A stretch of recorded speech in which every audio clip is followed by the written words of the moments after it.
Hello guys, আমরা চলে এসেছি দার্জিলিং হঠাৎ করে, সেই জন্য ব্লগটা এখান থেকেই শুরু করছি। সৌমিল ব্লগসের নতুন একটি ভিডিওতে তোমাদের সবাইকে স্বাগত জানাই।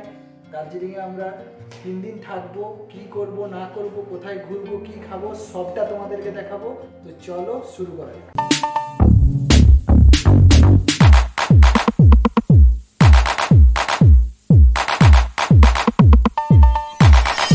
তো আমরা শিলিগুড়িতে নেমে গিয়েছিলাম। ওখান থেকে দার্জিলিং ওঠার জন্য যেহেতু আমরা দুজন ছিলাম, সেহেতু আমরা শেয়ার ট্যাক্সি করে নিলাম এবং শেয়ার ট্যাক্সি পার পার্সন আমাদের পড়েছিল 250 টাকা করে। যদি তোমরা শিলিগুড়ি থেকে দার্জিলিং ওঠো তাহলে 250 টাকা করেই পড়বে পার পার্সন শেয়ার ট্যাক্সিতে। এছাড়া যদি এনজিপি থেকে যাও তাহলে সেটা পড়বে 300 টাকা।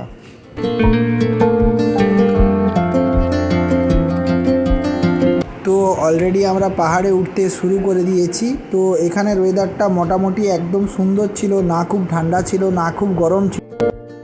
তো তারপরে যেহেতু আমাদের খুব খিদে পেয়ে গিয়েছিলো এবং আমার বেটার হাফেরও খুব খিদে পেয়ে গিয়েছিলো, সেই জন্য আমরা একটা জায়গায় হল্ট করেছিলাম। সেটা তোমাদেরকে দেখালাম না, সেটা একবারই দাঁড়াই শেয়ার ট্যাক্সিতে একটা জায়গাতেই হল্ট করে। সেখানে তোমরা যে কোনো হোটেলে মোমো চাউমিন যাই হোক তোমরা খেয়ে নিতে পারবে।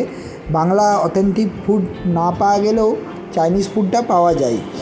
এবং সেখান থেকে আমরা বেরিয়ে গেলাম এবারে দার্জিলিংয়ের উদ্দেশ্যে। তো এখানে যেহেতু টয় ট্রেন আসছিল, এটা এখানে খুব মেন জিনিস। টয় ট্রেন আসার জন্য আমরা দাঁড়িয়েছিলাম। তো তোমাদেরকে দেখাচ্ছি টয় ট্রেনটা কীরকম সুন্দর দেখতে লাগছিল, যথেষ্ট সুন্দর লাগছিল। এই সেই টয় ট্রেন যেটা পেরিয়ে যাচ্ছিল আমাদের মধ্য দিয়ে। আমরা দার্জিলিং পৌঁছে প্রথমেই রুমে এসে একটু ফ্রেশ হয়ে বেরিয়ে গিয়েছিলাম লাঞ্চ করব বলে, যেহেতু আমাদের অনেকটা লেট হয়ে গেছিলো, প্রায় 2:30 মতো বেজে গেছিলো। তো আমরা সেই জন্য চলে গেলাম একদম খাওয়ার জন্য। তো আমরা এরপর চলে এসেছিলাম রুমে। রুম থেকে একটু ফ্রেশ হয়ে রেডি হয়ে বেরিয়ে পড়েছি মেলের উদ্দেশ্যে। যেহেতু দেখুন দুপুরে লাঞ্চটাও আমাদের কমপ্লিট হয়নি, এবার লাঞ্চ করবো, তারপর একটু ঘোরাঘুরি করবো, তারপর আবার রুমে আসবো। তো চলো তোমাদের সাথে তারপর আবার দেখা হচ্ছে। আজকে প্রচণ্ড ওয়েদারটা মানে কুয়াশায় ভরে গেছে। সকাল থেকে রোদ উঠেছিল, তারপর বৃষ্টি পড়ছে, তারপর এখন মেঘটা হালকা পরিষ্কার করে তোমরা দেখতে পাচ্ছ চারিদিকে কুয়াশায় ভরে গেছে।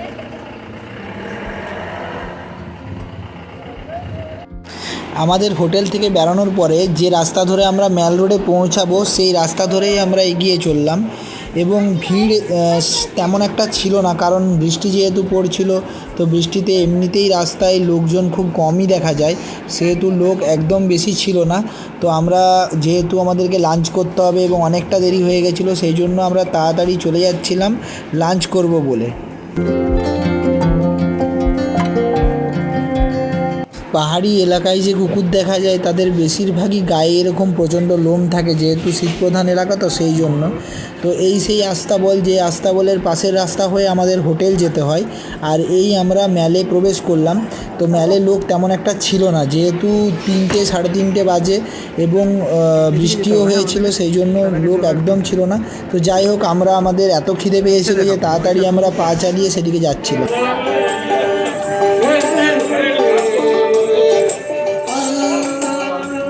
আমরা যাচ্ছি গ্লিনারিসের পাশ হয়ে একদম ম্যালের নিচে যেই চৌরাস্তা, যেখানে মহাকাল রেস্টুরেন্ট আছে, আমরা সেই রেস্টুরেন্টেই যাচ্ছি। এই রেস্টুরেন্ট সম্বন্ধে অনেক শুনেছিলাম। এই সেই মহাকাল হোটেল অ্যান্ড রেস্টুরেন্ট, যেখানে আমরা মহাকাল রেস্টুরেন্টে দেখতেই পাচ্ছ কতটা ভিড়। এখন লাইনে দাঁড়িয়ে আছি।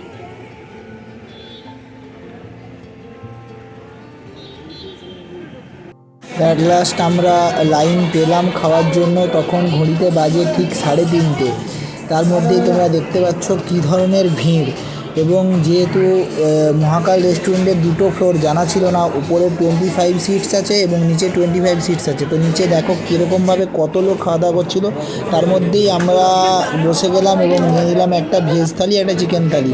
ভেজ থালির মধ্যে ছিল দই, চাটনি, ডাল, একটা শুক্তো তরকারি, একটা ভাজা, 2টো ভাজা ছিল। আর চিকেন থালির মধ্যে একই ছিল, জাস্ট শুধু একটা ভেজের আইটেমের বদলে শুধু 2 পিস চিকেন ছিল, যার দাম নিয়েছিল 200 টাকা। খাওয়া দাওয়ার পরে পাহাড়ে যে এত মুষলধারে বৃষ্টি হয় সেটা একদম আমার মাথায় ছিল না। এবং হোটেলে তো সেখানে যে খাওয়া দাওয়ার পর এমন করে বৃষ্টি আসে যে আমরা সেখান থেকে বেরিয়ে আসতে পারিনি। একটু বৃষ্টি কমার পরে আমরা মেলবোর্নের কাছে এলাম, ওখানে একটু ঘোরাফেরা করবো, পরিবেশটা তোমাদেরকে দেখাবো বৃষ্টি পড়লে কেমন থাকে মেলবোর্ন, এবং লোক সমাগম কম আছে। যদিও আমরা আশা করছি সন্ধ্যের দিকে বৃষ্টি না হলে লোক সমাগমটা একটু বেশি হবে, তখন আরও বেশি এটা ভালো লাগবে দেখতে। বৃষ্টির জন্য পুরো মেলটাই পুরোপুরি ফাঁকা, একটু বৃষ্টিটা কমতে তাও মানুষজন বেরিয়েছে, প্রত্যেকের হাতেই ছাতা তোমরা দেখতে পাচ্ছ। সামান্য একটু কমেছে। পাহাড়ি এলাকায় এতক্ষণ ধরে যে বৃষ্টি হতে পারে আমার ধারণা এটা থাকেনি। প্রায় 2 ঘন্টা ধরেই বৃষ্টি হচ্ছিল, তাই পুরোপুরি ফাঁকা। যেহেতু বিকেল 5টার দিকে টেম্পারেচার ছিল 4 থেকে 5 ডিগ্রি, তো আমার বেটার হাফ বললো লেমন টি খাবে, সেই জন্য এক দিদির কাছে চলে এলাম আমরা লেমন টি নেবো বলে। তো দিদি পুদিনা পাতা এবং লেমন সব কিছু দিয়ে খুব সুন্দর একটা চা বানিয়ে দিয়েছিল।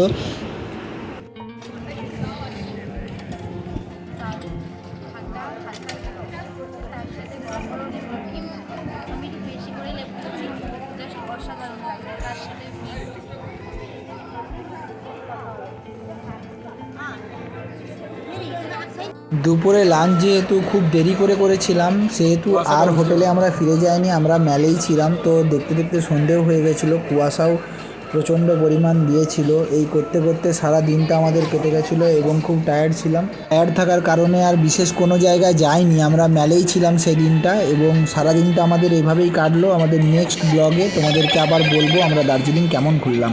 তো আজকের জন্য টাটা।